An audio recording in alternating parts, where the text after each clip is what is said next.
Hey everybody! Thanks for returning to another mini-series on awesome art stories. It's been a bit of a while, and even though my objective is to post a 10-minute episode daily, that hasn't worked out so well. Life is just too full of unwanted distractions. Previous research done on this famous child artist has not been the most complete, so I dug around a little deeper just to give everyone a fuller picture of this painter's complicated political context and her influencers.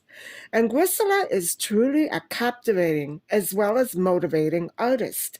This is part one to a 2 or 3 part series on Sofonisba Anguissola, the Mannerist Renaissance prodigy. Sofonisba Anguissola, 1532 to 1625. Let's get to it, there's lots to cover.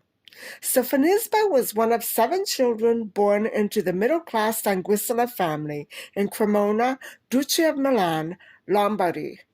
This is an astonishingly beautiful part of Italy where I spent a recent birthday. Sofonisba descended from Byzantine soldier Sordo, who lived in the 700s.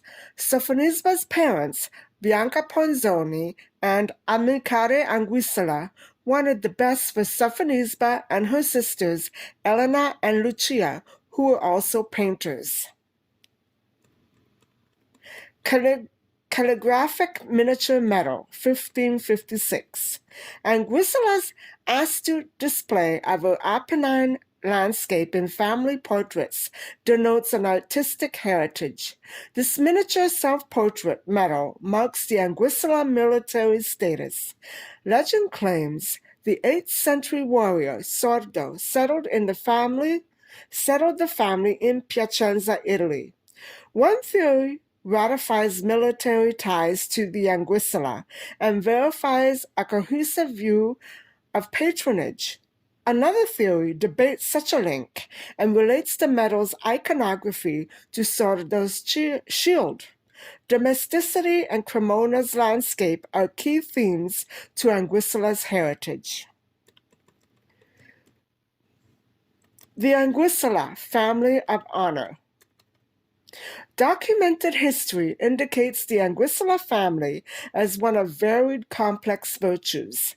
The conflicted context near Anguissola's birth includes Italy's fall to Spain, 1527, Milan's collapse, and the Medici rise to prominence. A historical focus on the Anguissola family indicates military honor.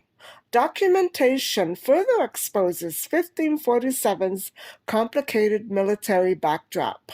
A Milan duke opposed Charles V. Anguissola, a Como governor, assassinated the duke.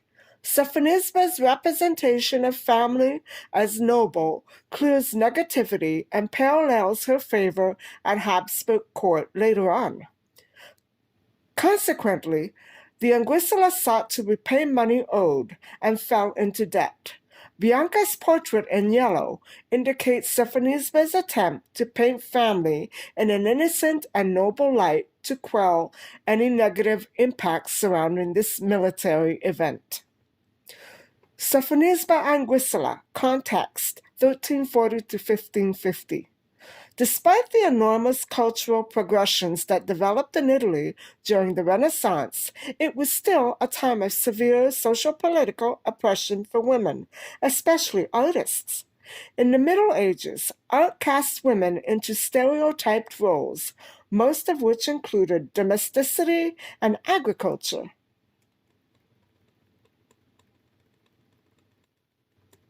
Female Renaissance artists.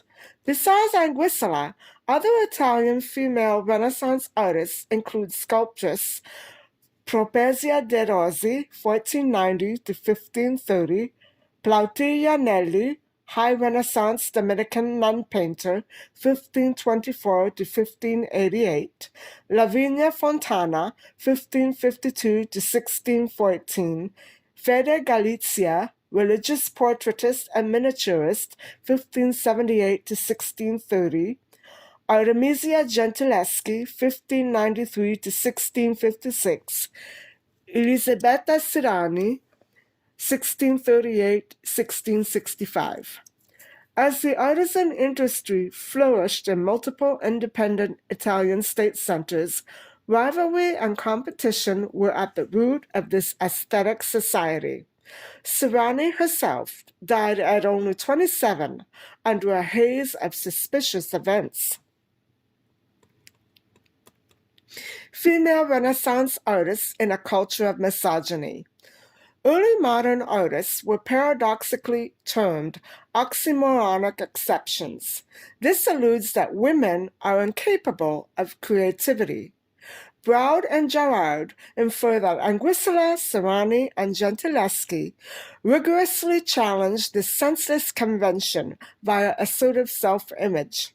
Moreover, Italian Renaissance social-political trends created double standards for female artists' ties to guilds due to the shape-shifting topoi that deemed females as passive or disordered.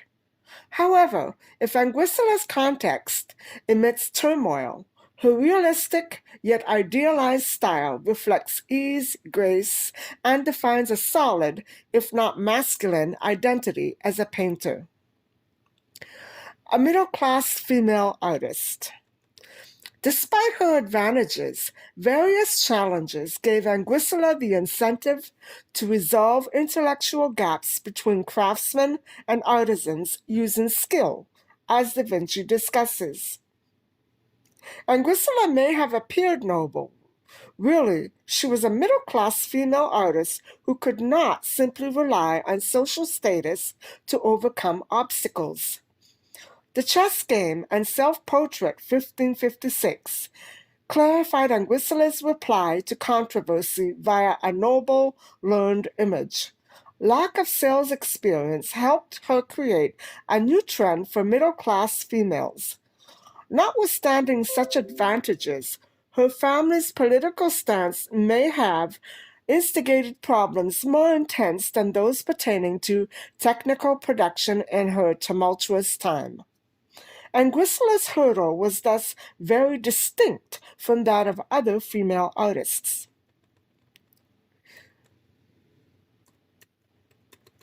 Da Vinci on female portraitists. Similarly, an incessant dispute evolves out of this artist split from the craftsman, intellectuality, an aesthetic aim, which defiantly asserts Anguissola's expressive emotional range. Da Vinci's debates raised the painter's status in a claim that the poet and painter both utilized mental faculties to create from imagination. On the other hand, he also claims that portraiture lacks emotion and deems it an inferior art. I do not understand the basis of that statement. Does he mean that it's less real than history painting? How can emotion be lacking in one genre but exist in another? Anguissola was the first female artist who meticulously expressed micro-emotions in her portraiture. She truly brought her figures on canvas to life. Just look at how Bianca and the sisters seem to animate with life and almost burst through the canvas with energy and emotion. This was new to Mannerist painting compared to, for example, Da Vinci's portraiture. Despite Ojanda's prominent image as humanist painters, this opinion negatively affects Anguissola's status within a narrower context of artistic genre. Despite Michelangelo's earlier avid praise of Anguissola's work, and in exploration of such venues of thought on painting, his idea, too, was that oil painting itself was feminine and inferior to sculpture and literature. Humanism, Platonism, and literature. With the rise of print material with the Gutenberg printing press, education in literature became a hot trend. The Italian Renaissance was marked by a return of the Medici to power and a rise of Della Mirandola, 1463 to 1494, Ficino, 1433 to 1499, and Platonism at the Platonic Academy of Florence in 1462. AMILCARE Anguissola, firm follower of scholastic academics. As to Anguissola's progression as a humanist painter and her developing self-image in preparation for a post as a virtuosa, Anguissola's resolution of issues coincided with an ever-popular intellectual family where fathers provided children with humanist education. As to building patronage, AMILCARE helped Anguissola assert nobility via education. He progressively developed Sofonisba's intellectual image and used social manners to further her career and curtail obstacles. Courtly gift-giving displayed her talent. If Anguissola's generosity resolved obstacles, it also diminished a female's limited opportunity to display artistic skill. AMILCARE enrolled 14-year-old Sofonisba and young Elena for lessons with Bernardino Campi of the Lombard School, and then with Gatti until 1553. Literary inspiration. Sofonisba Anguissola was a humanist artist who wanted recognition based on skill and intellect rather than on physical beauty. A proper education for Renaissance girls. Anguissola drew creative inspiration from authors like Christine de Pizan, Burgundian court writer, and Baldassare Castiglione. However, Anguissola's protagonists were neither mythological nor heroic, but simple, ordinary family women. Other 16th century female curricula proved that Anguissola actively prepared for a role as a humanist outside her social class.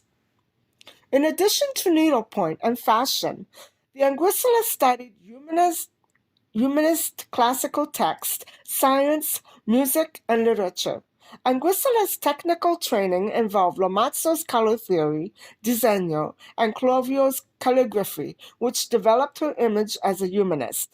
Anguissola also drew philosophical inspiration from Neoplatonist humanist della Mirandola. Education as Anguissola's theme. Duty. Il Cortegiano, 1528, decreed that noble females should dress simply, know music, dance, study literature, and be prudent. Indeed, Anguissola took his gender-biased advice to new levels. Castiglione's advice is put to a visual scale in Anguissola's self-portrait, 1554, which evokes a literary identity. De Pizan and other earlier authors began a notion that education pertains to family duty. Isotta Nogarola, 1418 to 1466, a Veronese writer, leaned on male colleagues to make a masculine application for academic recognition, and inferred it was a domestic duty. Anguissola similarly expresses her subject matter, the literary academics, in gendered terms. Anguissola uses image to rebel against Castiglione's stereotype female. In this portrait, a Petrarchino conveys message on intellectuality, completing Anguissola's learned image.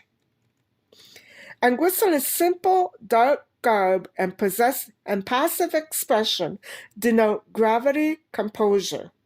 The tiny book announces Anguissola as a humanist in a context broader than the home.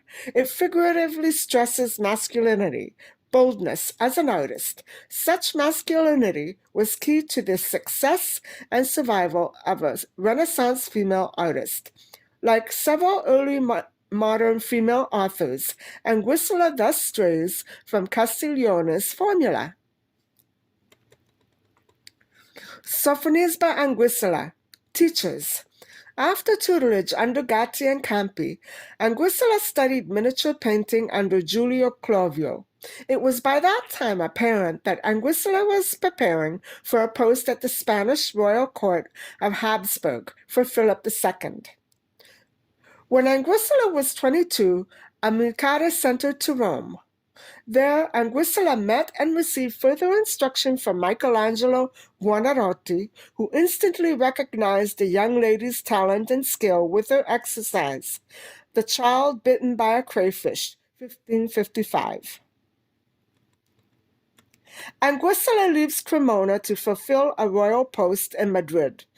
Subsequently, at 27 in 1559, Anguissola went to Habsburg Court, Madrid, as a lady-in-waiting and painting instructor to Elizabeth of Valois, the adolescent queen consort, third spouse of Philip II of Spain, and eldest daughter of Henry II of France and Catherine de' Medici. Let's stop here and pick up where we left off next time in part 2, which will focus on Anguissola's style and maturity. Hope you found this video entertaining and motivating. Thanks for watching. Don't forget to like and subscribe. Bye for now.